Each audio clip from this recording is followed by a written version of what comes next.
Salut à toutes et à tous et bienvenue sur ma chaîne.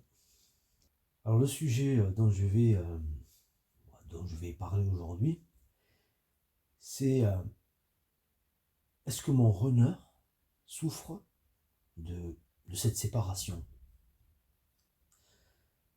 Et ma réponse, si vous voulez, ma réponse est oui.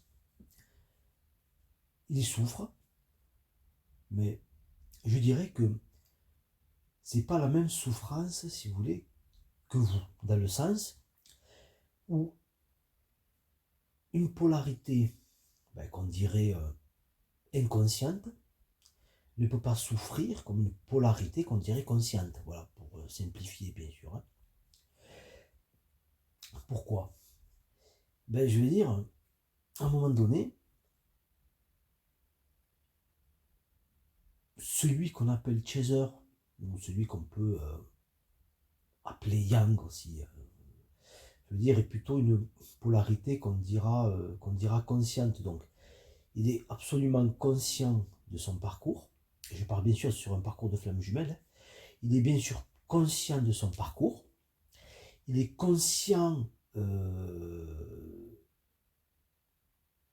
pourquoi elle souffre, quel est l'objet en fait de sa souffrance, quel est le déclencheur de sa souffrance.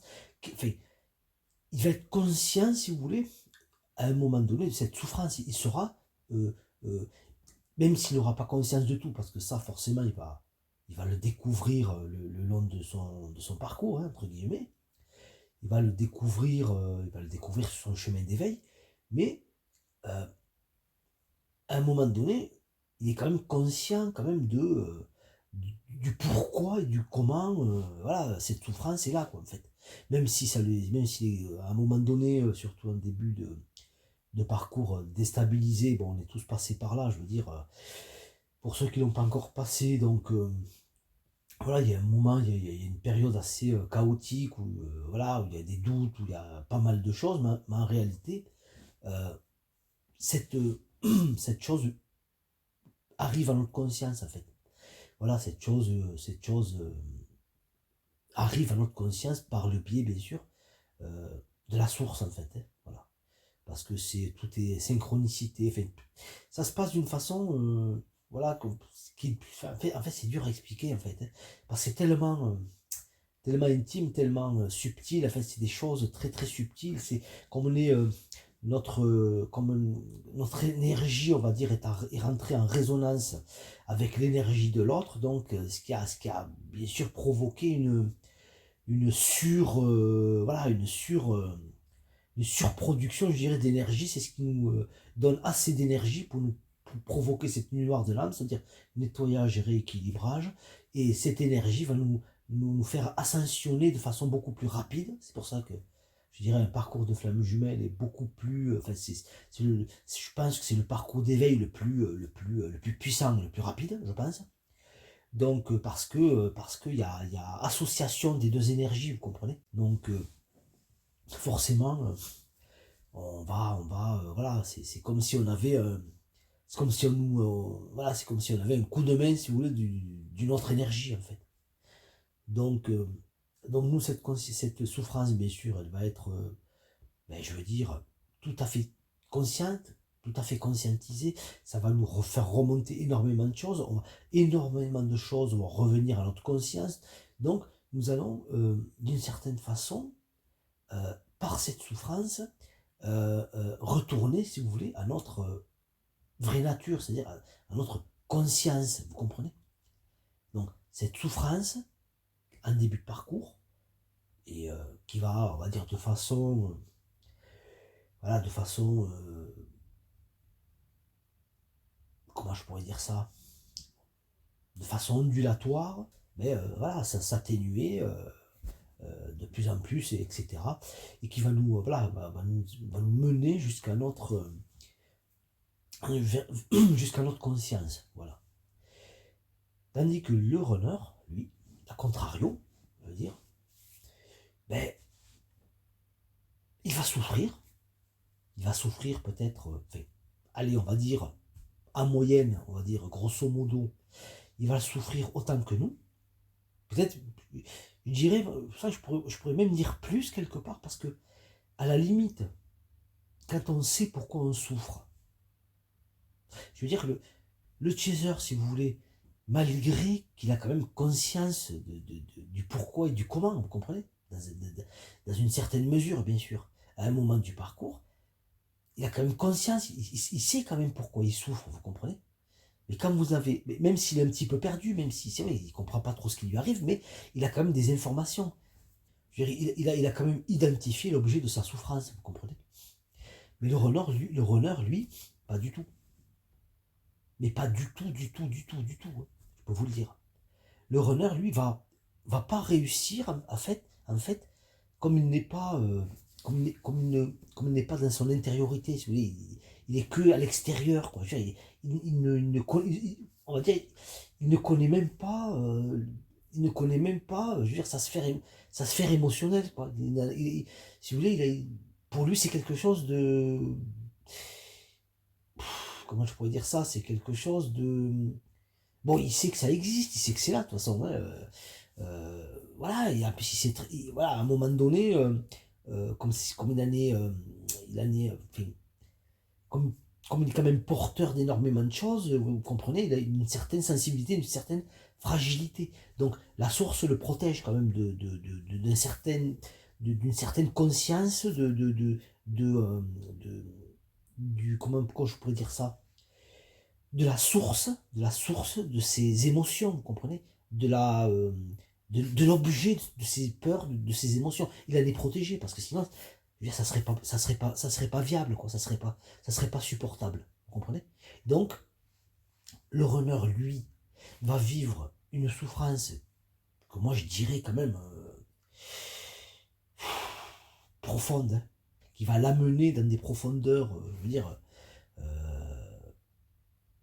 pour lui, qui sont insondables, pour lui, parce qu'il n'y a jamais été, vous comprenez, parce que c'est trop, voilà, c'est trop difficile, c'est trop dur, quoi, en fait, hein, c'est trop, il peut pas y mettre de la conscience, c'est pas possible, vous comprenez, parce qu'il ne peut pas être conscient de ce dont il est porteur, voilà.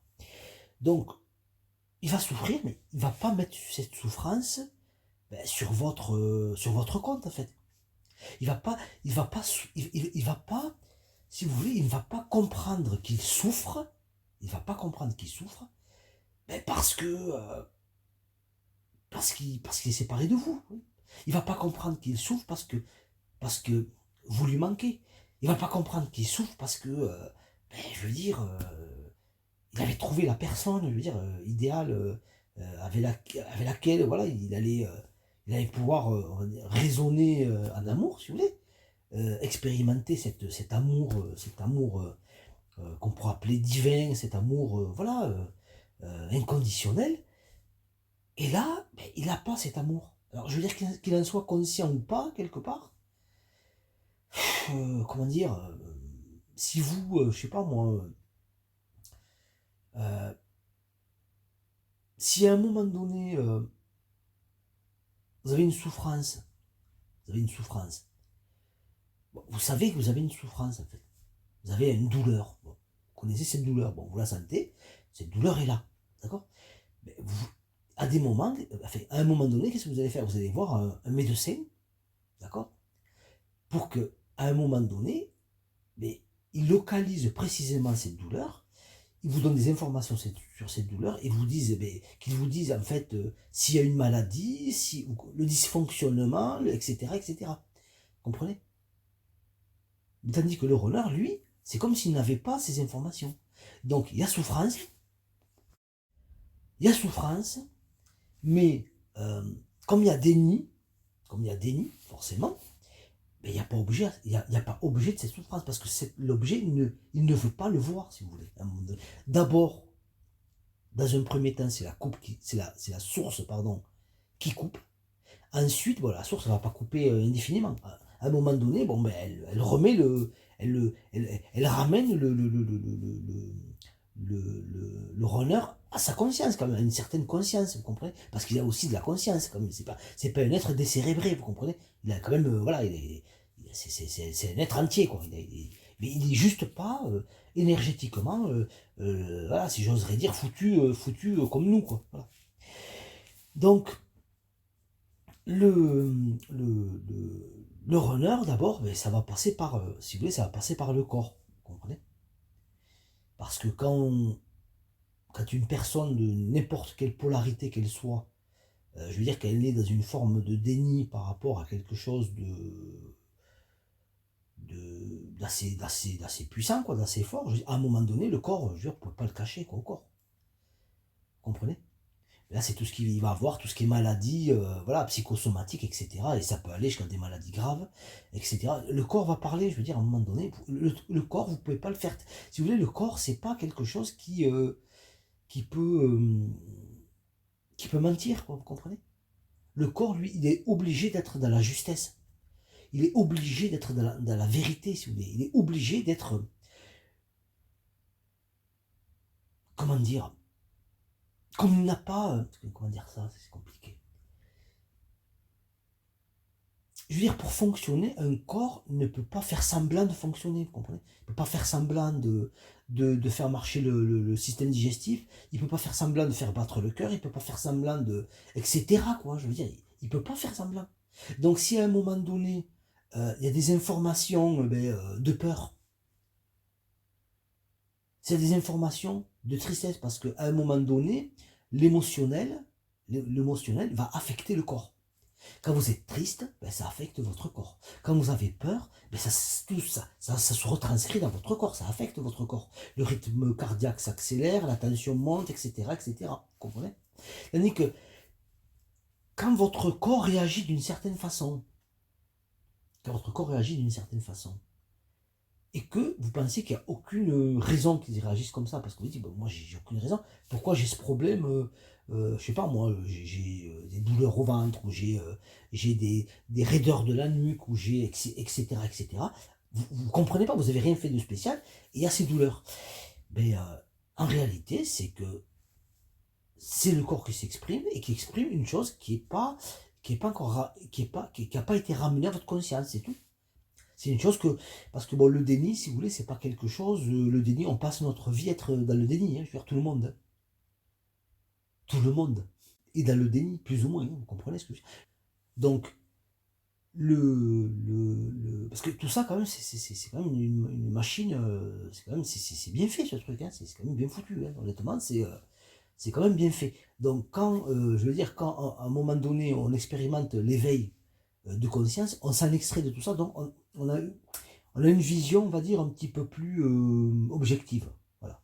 On a une vision un petit peu plus objective. Donc, le runner, lui, si vous voulez, il va être dans le déni, si vous voulez, parce qu'il y a déni et déni. Il y a le déni qui est déni normal. Hein, c'est, comme je vous ai dit, on ne peut pas se rappeler de tout. On peut pas. Il y a des choses à un moment donné, on ne peut pas tout gérer aussi. Vous comprenez? Comme la vie, de toute façon, c'est souffrance. Vivre, c'est souffrir. Ça, il faut bien le comprendre. Hein. Voilà.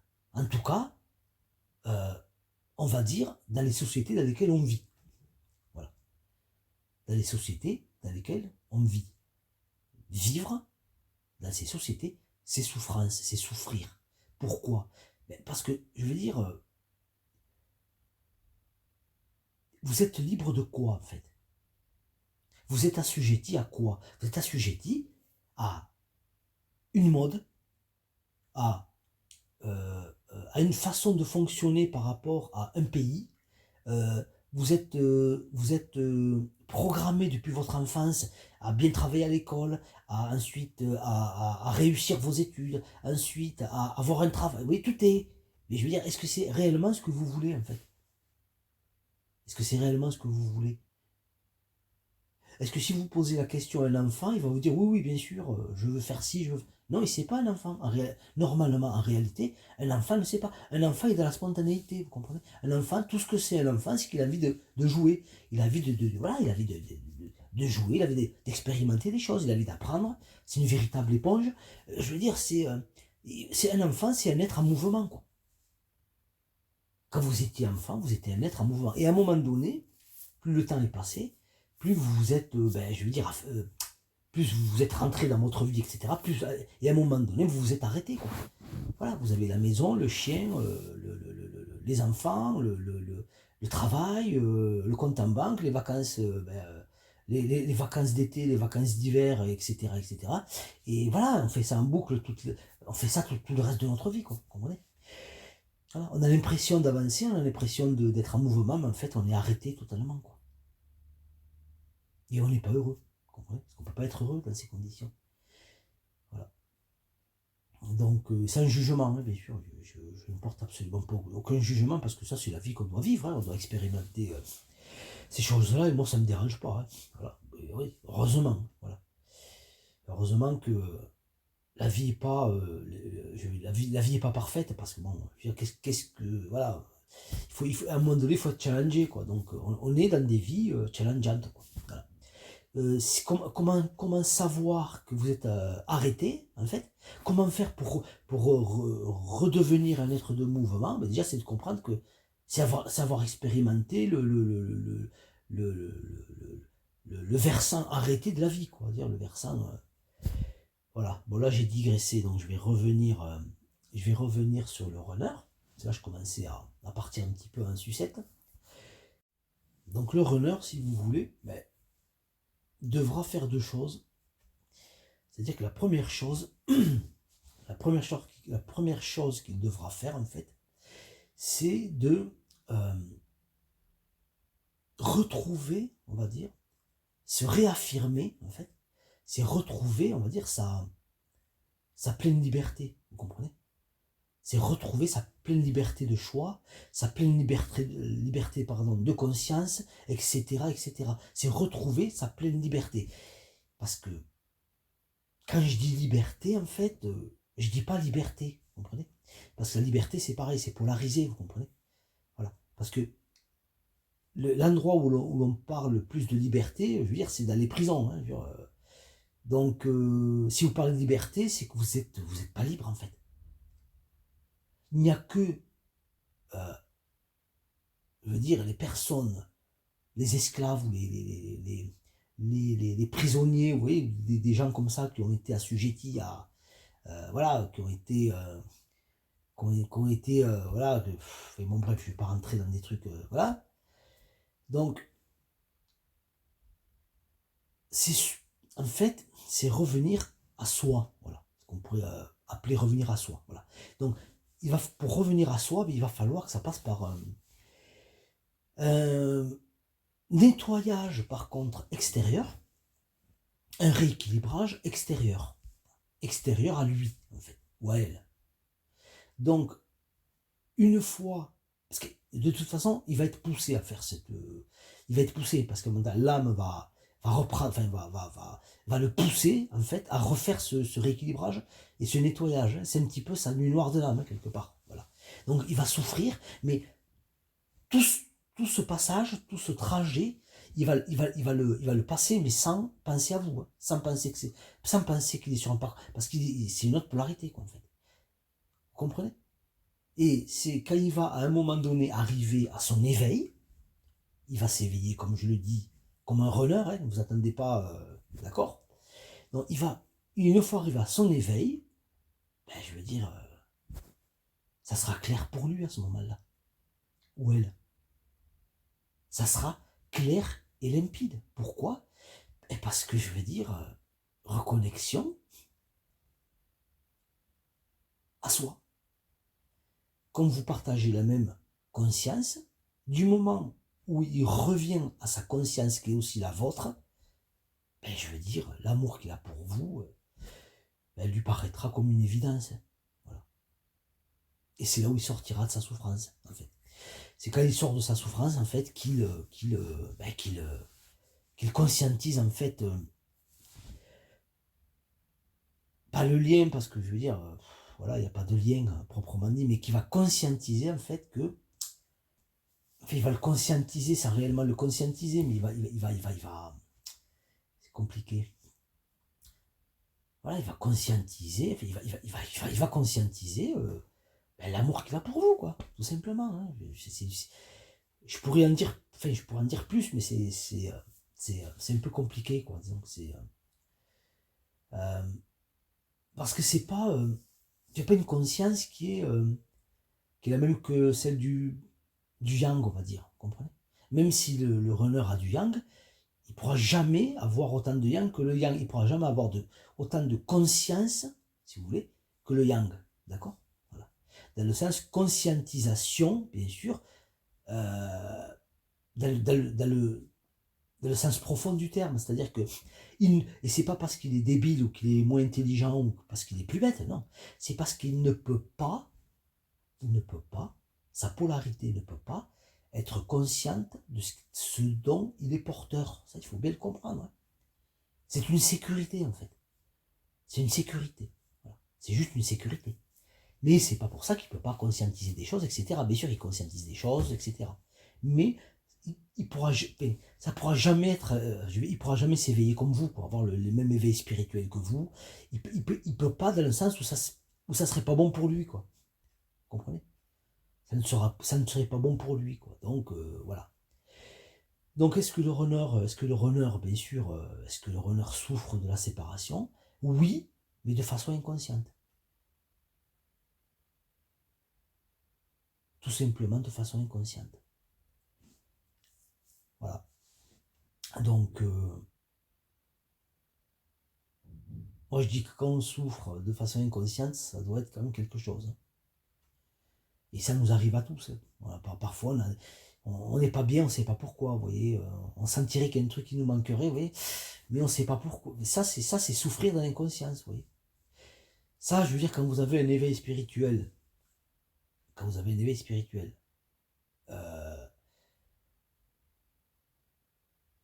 quelque chose de puissant, quoi. Et là, bon, on n'est pas là, je veux dire, on n'est pas là pour se comparer, bien sûr. Et une chose n'est pas mieux qu'une autre, hein, je veux dire, voilà, chacun voilà, a son parcours.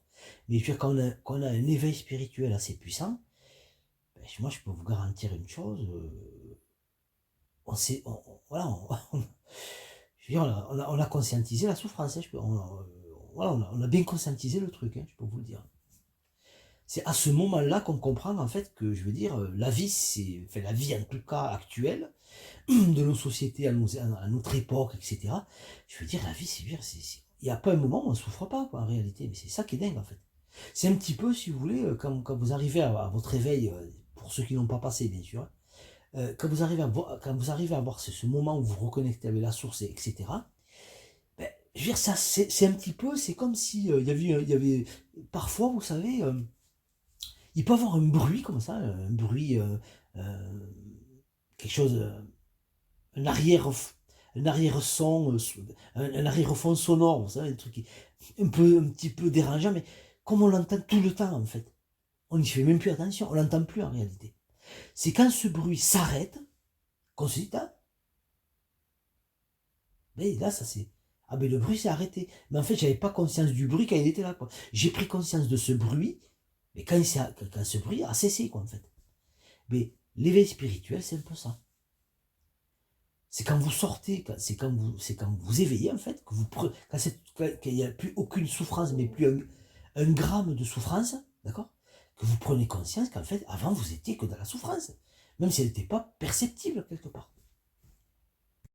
Donc on a conscience de la souffrance quand elle cesse en fait, quand elle cesse, tout simplement. Donc le runner, lui, ben, je pense que à un moment donné, cette souffrance va cesser aussi. Mais est-ce qu'il en aura réellement conscience enfin, est-ce qu'il aura réellement conscience de d'où venait cette souffrance? Ben, peut-être par la suite, si vous avez des échanges et que voilà, vous arrivez à avoir de bons échanges et que voilà, qu'à un moment donné, il puisse comprendre des choses. Moi, je pense pas qu'il est totalement fermé. Après, ça dépend des runners. Vous en avez qui sont beaucoup plus fermés que d'autres. Il y en a, bon, c'est même pas la peine d'essayer, quoi. Il y en a peut-être d'autres où vous pouvez quand même, où voilà, ils peuvent au moins vous croire, voilà, parce qu'ils ne l'expérimenteront jamais de toute façon. Hein. À votre niveau de conscience, ça arrivera jamais, voilà.